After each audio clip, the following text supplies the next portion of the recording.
Baiklah, Assalamualaikum warahmatullahi wabarakatuh kepada semua hadirin sekalian.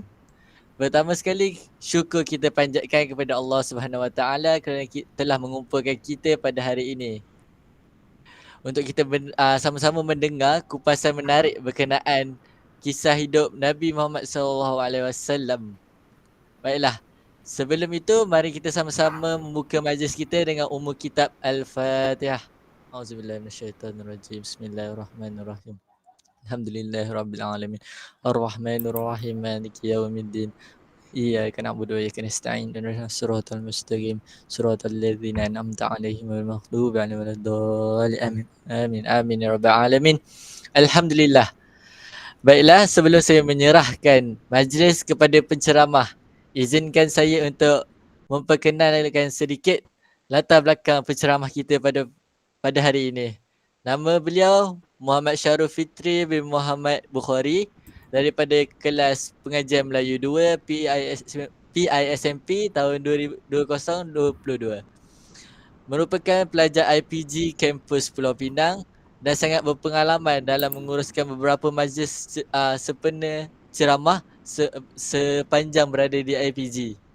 Baiklah, tanpa melengahkan masa, saya meneruskan perbincangan kita pada hari ini. Fahana.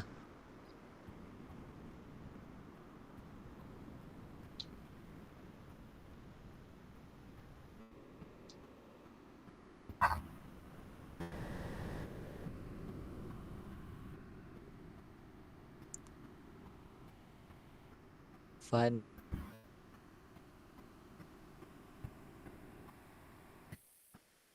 Oh.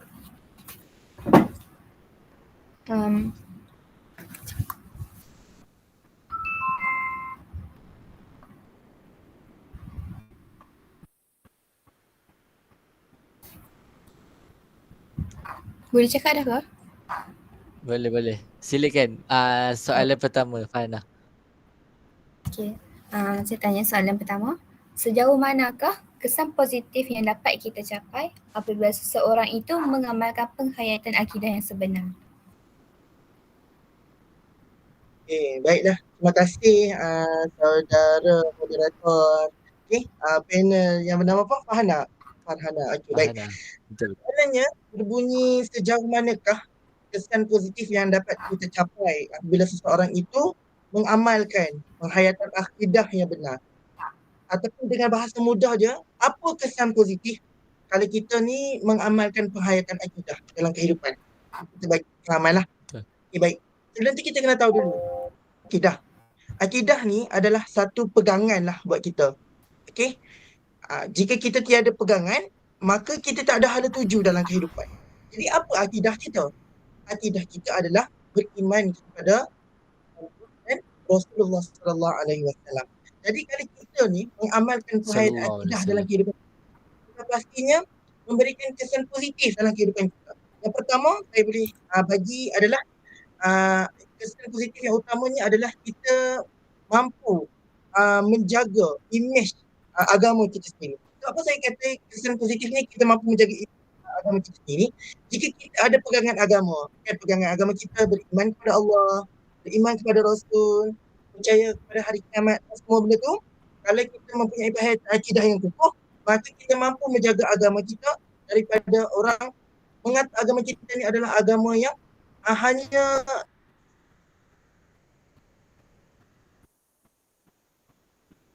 sekadar di IC sebenarnya. Kalau kita ni tak pegang dengan akidah, maka kita akan buat kita secara otomatiknya orang akan pandang agama kita ni sebagai agama yang tak sempurna, agama yang sekadar agama saja.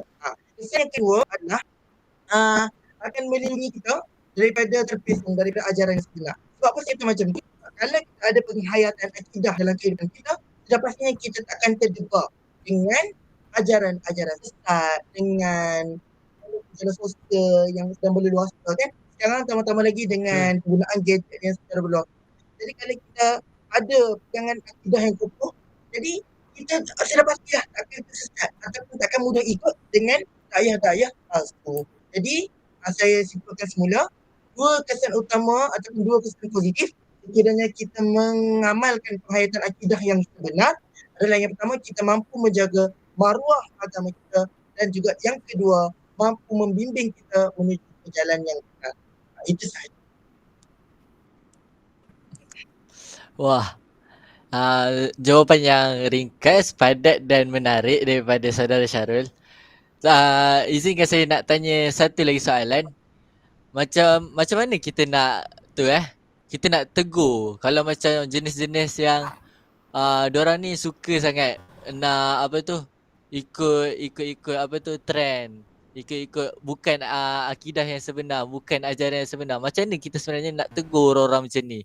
Sebab kita tengok kan sekarang ni ramai orang yang lebih kepada nak ikut trend je. Bukannya kita nak ikut akidah yang sebenar, yang suruh kita jaga aurat betul-betul, yang suruh kita jaga ihtilat betul-betul. Laki dengan perangai lakinya, perempuan dengan perangai perempuannya. Macam mana ya? Macam mana saudara Syarul? Silakan. Okey, baik. Terima kasih. Okey, soalan yang begitu menarik. Betul lah. Macam mana kita nak tegur kan? Contohlah kita bagi situasi. Kita tengok kawan baik kita. Kan? Contoh, kawan baik kita sendiri pun terlalu nak ikutkan trend. Sedangkan trend tu terang-terang bercanggah dengan akidah. Jadi apa yang Betul. perlu kita buat? Yang pertama adalah sebelum kita nak tegur tu, kita kena pasti dulu diri kita ni betul. Diri kita ni buat atau tidak benda tu. Betul. Betul tak? Kalau kita Betul. buat, macam mana Betul. kita nak tegur orang lain? Betul. Ya. Jadi, kita Betul. kena refleksi balik diri kita. Tengok, oh aku tak buat benda ni. Jadi, aku rasa benda ni salah. Jadi,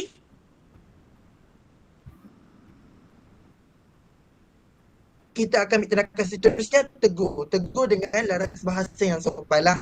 Kita guna bahasa yang elok. Contoh macam nasihat dia, janganlah buat benda ni tak elok kan, apa semua. Janganlah kita pergi maki dia pula kan.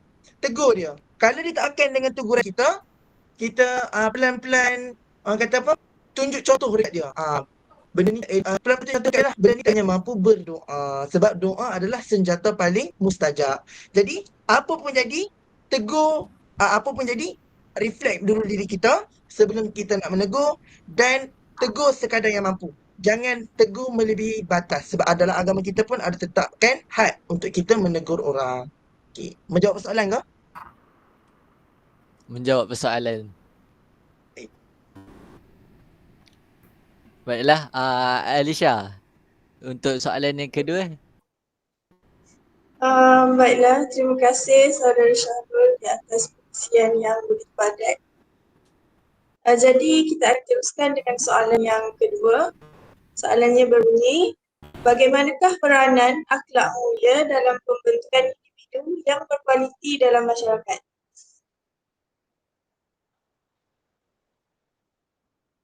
Okay, baik. Terima kasih saudari Aisyah. Okay, kita tengok soalan yang kedua yang diajukan kepada saya, iaitu bagaimana peranan akhlak mulia dalam pembentukan individu yang berkualiti dalam kalangan masyarakat. Okey. Jadi soalannya, apa yang saya faham adalah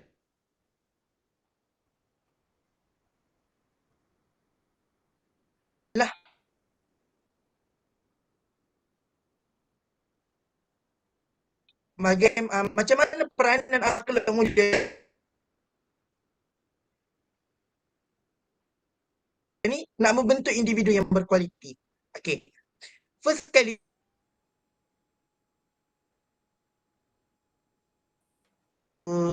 dalil yang menunjukkan akhlak yang paling mulia sekali adalah akhlak Rasulullah sallallahu alaihi wasallam, iaitu Sallallahu alaihi wasallam. a'udzubillahi minasyaitonir rajim, laqad kana lakum fi Rasulillahi uswatun hasanah. Sesungguhnya segala yang baik itu ada pada Rasulullah sallallahu alaihi wasallam. Jadi bila kita nak tengok contoh suri teladan akhlak mulia yang paling sempurna, yang paling kita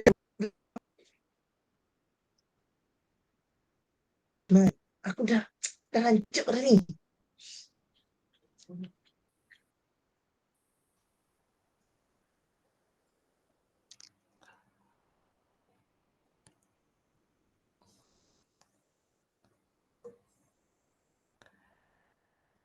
Tes. Ya, dengar. Okey. Okey, Nak ulang balik kau yang ulang balik Okay. Ulang balik lah. Nanti cut lah no. Ya. Okay. Boleh. Okay. Okay. Terima kasih saudari Alisha atas soalan yang diajukan. Jadi soalan, bagaimana peranan akhlak mulia dalam pembentukan individu yang berkualiti dalam kalangan masyarakat? Jadi soalan ni bermaksud macam mana peranan akhlak mulia ni dalam nak membentuk individu yang berkualiti dalam kalangan masyarakat. Jadi bila sebut akhlak ni, suri teladan yang paling utama dalam agama Islam adalah baginda sendiri, Nabi Muhammad sallallahu alaihi wasallam. Sebab ada dalil yang menunjukkan bahawa Nabi Muhammad adalah contoh yang mempunyai akhlak yang sebaik-baik akhlak. Okey, iaitu auzubillahi minasyaitonirrajim, laqad kana lakum fi Rasulillahi uswatun hasanah. Fi uswatun hasanah yang membawa maksud sesungguhnya sebaik-baik manusia itu adalah Nabi Muhammad sallallahu alaihi wasallam. Jadi, bagaimana dikatakan peranan akhlak mulia ni boleh membentuk individu yang berkualiti? Okey. Bila kita ni bila kita ni mempunyai akhlak yang mulia, contoh kita selalu tolong orang, kita apa orang kata, kita baca doa sebelum makan, kita apa lagi akhlak mulia yang boleh kita buat, kita dah selalu bersedekah. Okey, bila kita mengamalkan akhlak mulia ni, dia boleh membentuk satu individu yang berkualiti dan sekaligus individu yang berguna kepada masyarakat. Contohlah akhlak mulia kita ambil selalu bersedekah. Bila kita mengamalkan akhlak mulia seperti bersedekah ni, kita mampu membantu orang lain dalam kesusahan tanpa kita sedar. Walaupun hanya RM1, kita mampu membantu mungkin lebih daripada 10,000 orang. Nampak dekat situ? Dia akan membentuk seorang individu yang memberikan manfaat kepada orang lain. Okey, kita ambil contoh lagi, akhlak mulia lain. Contoh, contoh akhlak mulia menghormati ibu bapa. Okey, bila kita menghormati ibu bapa, pada masa akan datang, anak kita pun akan dibentuk dengan cara yang sama. Bila kita hormati ibu bapa kita sekarang, percayalah, anak kita nanti pun akan ikut apa yang kita buat sekarang. Selalunya orang akan kata macam tu lah daripada pandangan masyarakat lah. Okay, selalu mereka mengatakan kalau kita awal-awal ni dah biadab dengan ibu bapa, maka anak kita pun kan buat benda yang sama. Jadi bila kita menghormati kedua ibu bapa kita, kita mampu membentuk individu yang berkualiti dalam institusi kekeluargaan. Itu sahaja. Betul. Baik. Jawapan yang jelas dan sangat padat. Betul lah macam apa tu saudara Syarul yang katakan tadi, kalau seseorang tu berakhlak mulia pastilah masyarakat tu sendiri akan jadi lebih baik. Kalau kita apa tu, kalau kita tengok contoh-contoh yang diberikan oleh saudara Syarul sendiri pun, kita dapat revise ataupun kita dapat tengok balik diri kita dapat kaitkan dengan kehidupan kita sendiri. Sebenarnya kalau kita berakhlak mulia ni, memang masyarakat yang berkualiti tu dapat dibentuk. Jadinya saudara Syarul, suka untuk saya bertanyakan lagi, macam contohlah, kalau seseorang tu dia bersedekah, tetapi sebenarnya niat dia tak niat dia tak nak ikhlas pun. Dia ingat macam dia bersedekah tu just dia nak tolong dia dia anggap yang diri dia tu baik lah. Dia nak anggap orang tengok diri dia tu baik, berakhlak mulia lah kan. Dia nak bagi persepsi orang tengok dia berakhlak mulia. Tapi sebenarnya dia tak ikhlas dalam diri dia. Cuba bagi pendapat sikit saudara Syarul berkenaan peristiwa situasi yang saya nyatakan itu. Okey, faham situasi tersebut. Yang mana bila dia bersedekah hanya semata-mata orang nak bagi orang tengok, aku ni baik. Aku ni rajin bersedekah, betul? Okey. Betul. Jadi, pertama sekali adalah kita perlu buang mindset itu. Sebab mindset itu adalah mindset yang tidak sihat sebenarnya. Kalau kita nak buat sesuatu kerja ataupun kita nak buat sesuatu amalan, perlulah ikhlas. Sebab kalau kita tak ikhlas, benda tu pun akan menimbulkan kesan yang sama seperti niat kita.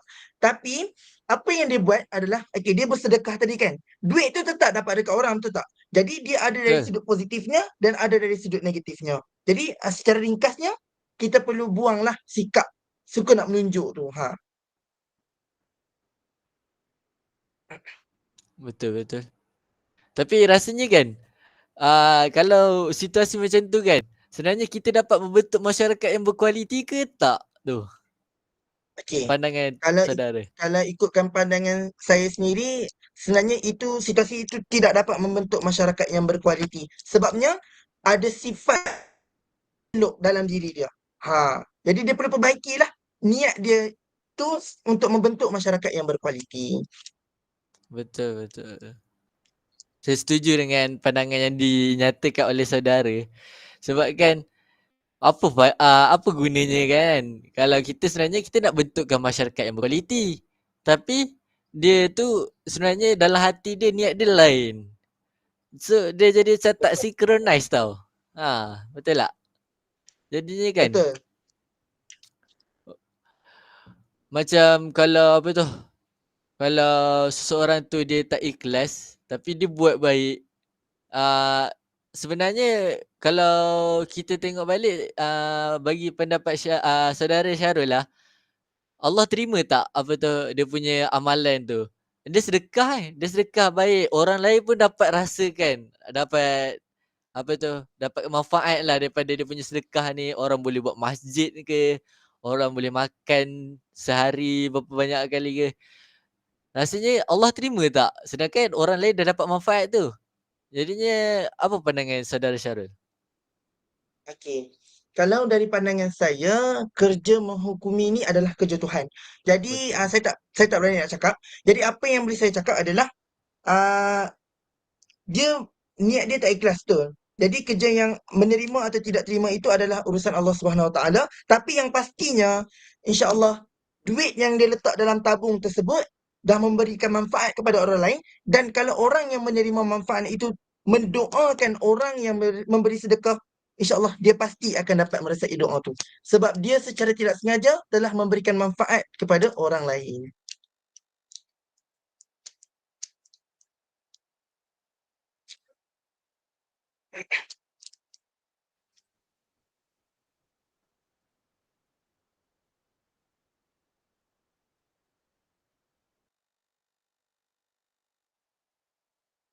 Okey ke?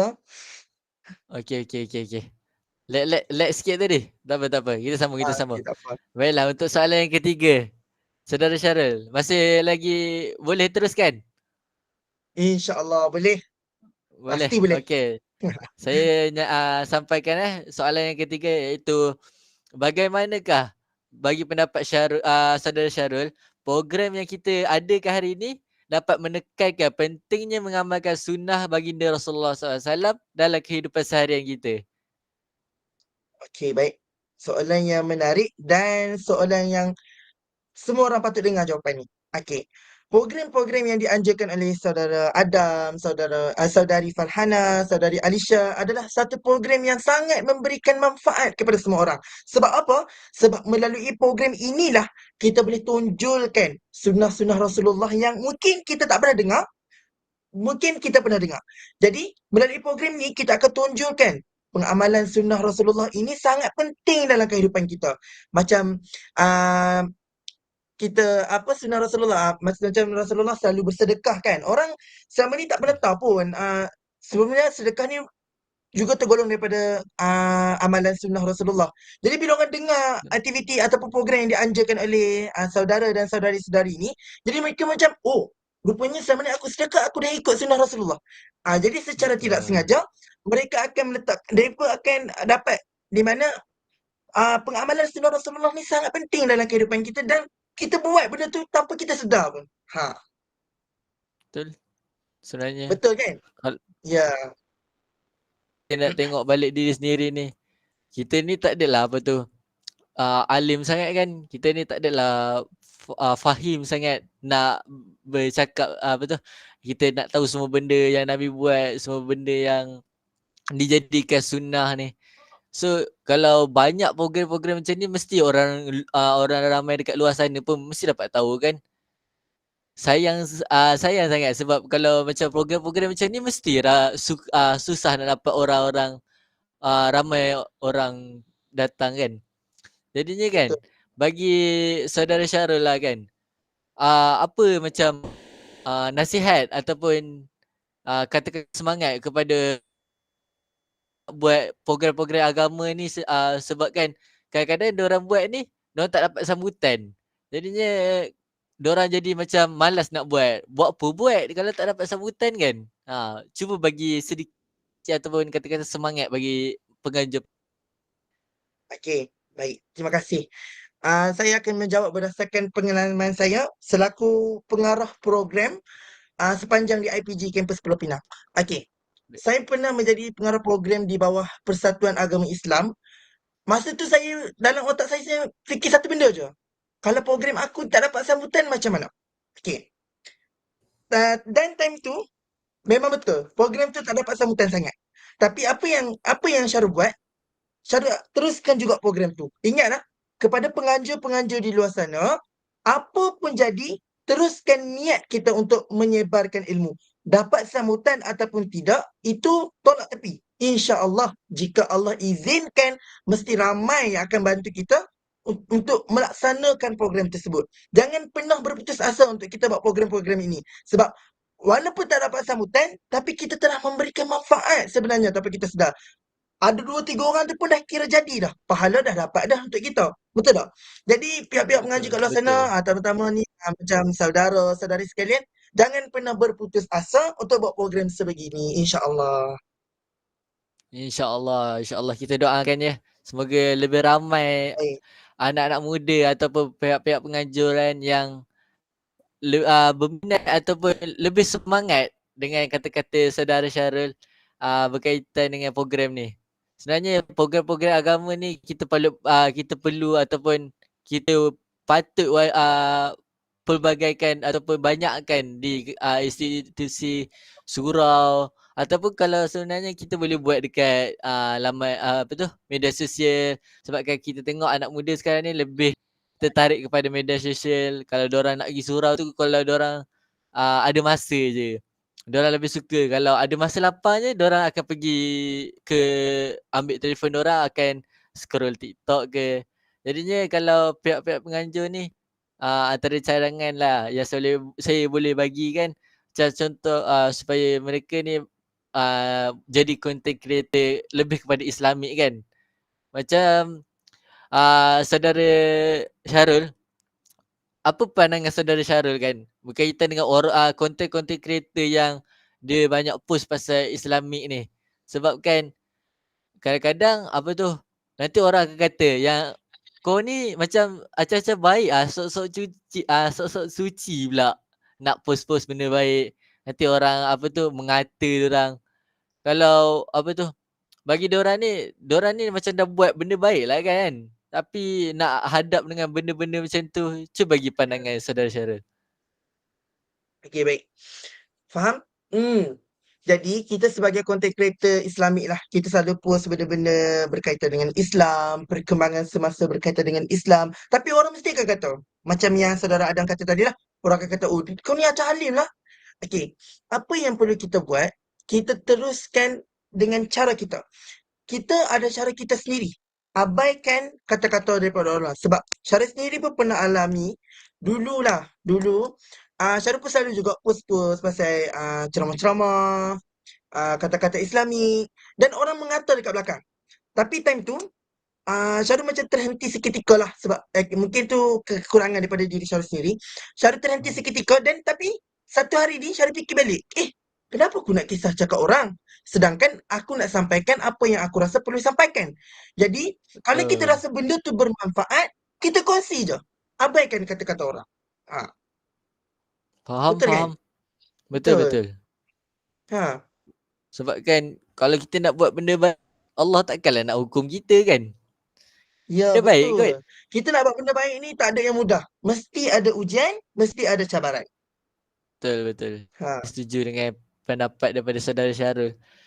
Macam kalau kita buat kita nak berubah ni, kita nak bergerak ke daripada alam yang alam yang gelap ke alam yang cerah ni, mestilah dia akan rasa sedikit kesakitan apa semua ni.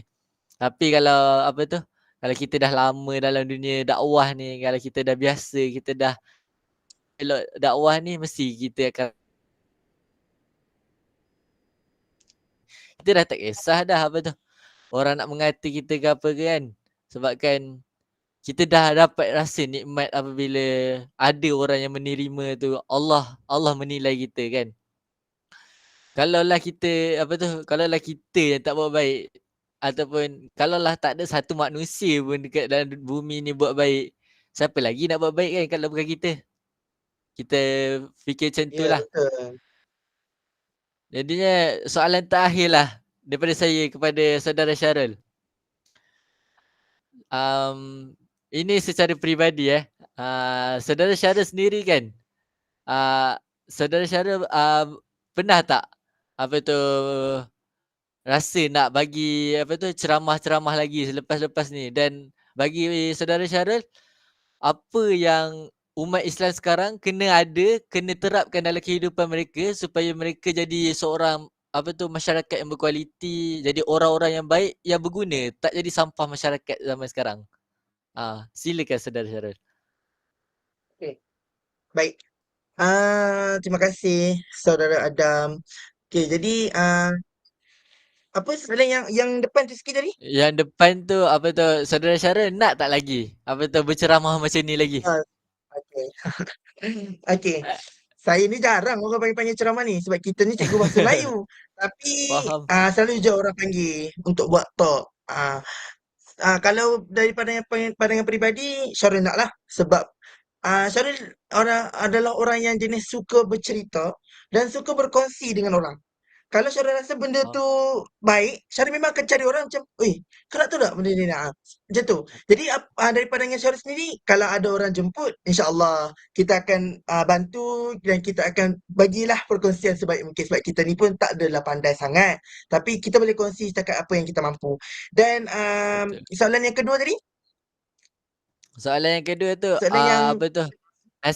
Nasihat kepada orang sekarang, macam mana diorang nak bentuk diri diorang ni untuk jadi lebih baik ataupun tak jadi sampah masyarakat seperti orang-orang yang kita tengok ni tu. okey, baik.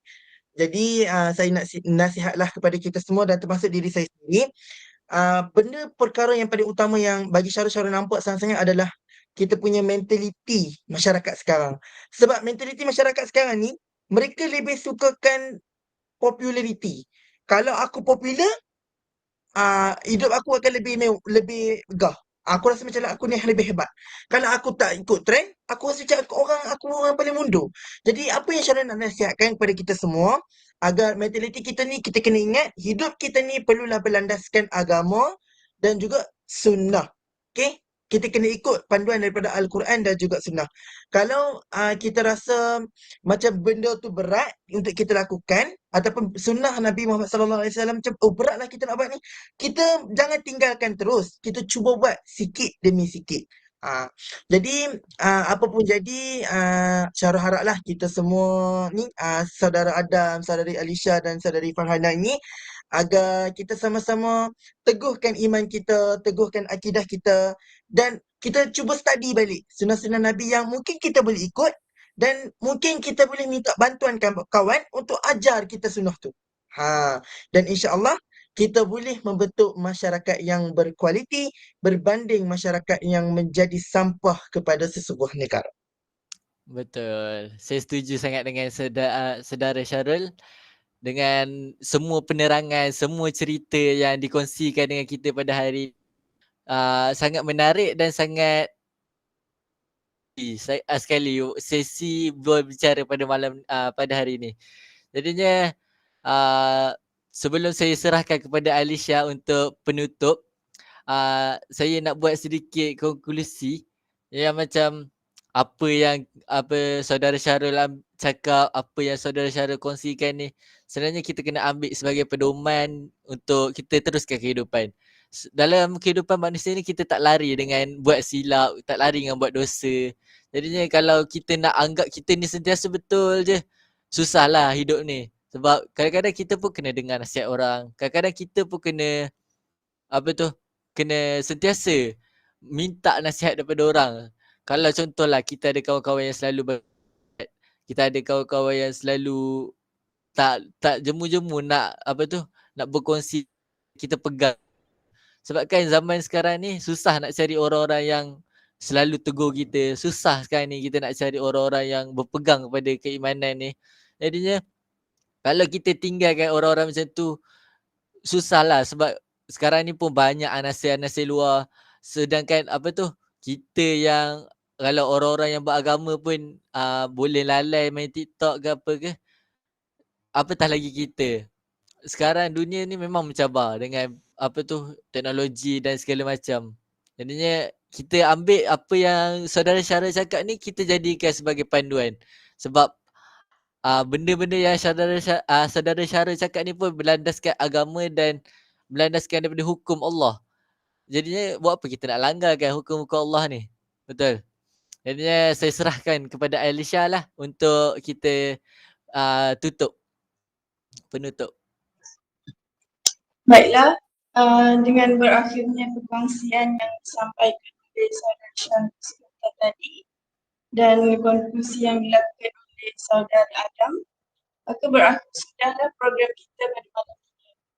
Sebelum majlis melambungkan kiranya, saya ingin mengucapkan ribuan terima kasih kepada saudara Syarul kerana sudi meluangkan masa bersama-sama kami pada malam ini.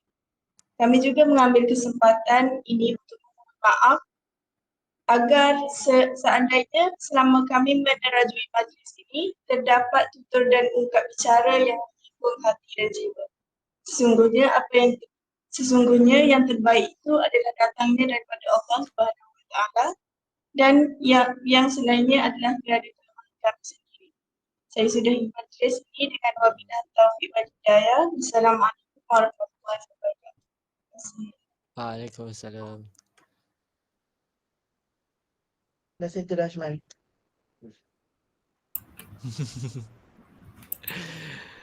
Syarul, terima kasih.